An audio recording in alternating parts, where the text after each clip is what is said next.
blinding yet illuminating. What is about pictures that draws you and me? Is it the fact that we can capture real life in 2D, or is it just the fact that you can freeze a moment in time and actually focus on that moment in time? Really, when you look at the development of what we call movies, or as they call them, motion pictures today, they're still referred to as pictures.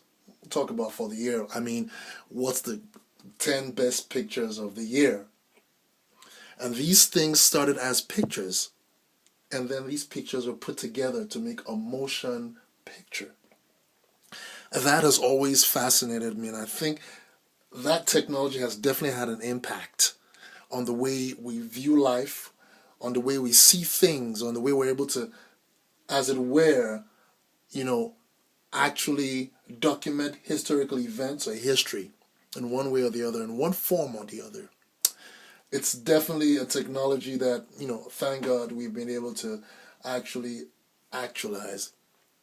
But, coming back to why the picture, I know that every human being within us, we definitely would wonder, what is it that, where are we going? Where are we heading? Why this?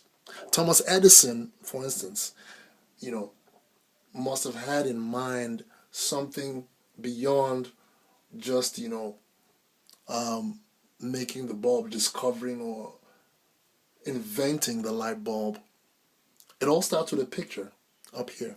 And I'm sure we all are definitely always fascinated to find out what was the intention of the one from whom we have our origin. What was intended for creation? For us, free moral beings.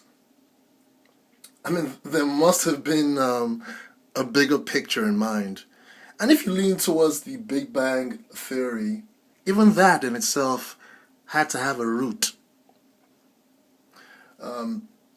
If I should call it spontaneous creation generation, as Newton's third law of motion says, to every action there's an equal and opposite reaction. Now, in the world we live in your world, the world around you, right in your neighborhood and your community, in the last 365 days we just passed through, things happen in your community. You met people. You felt drawn, to certain people. You felt the need to touch people's lives, to help people in one way or the other. You crossed the paths of people you never thought you would have crossed.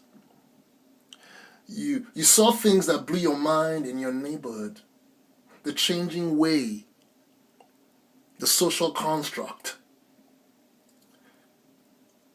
I mean, in whatever part of the world you're in, country, whatever region, for me it's the United States, a lot of things happened in that region.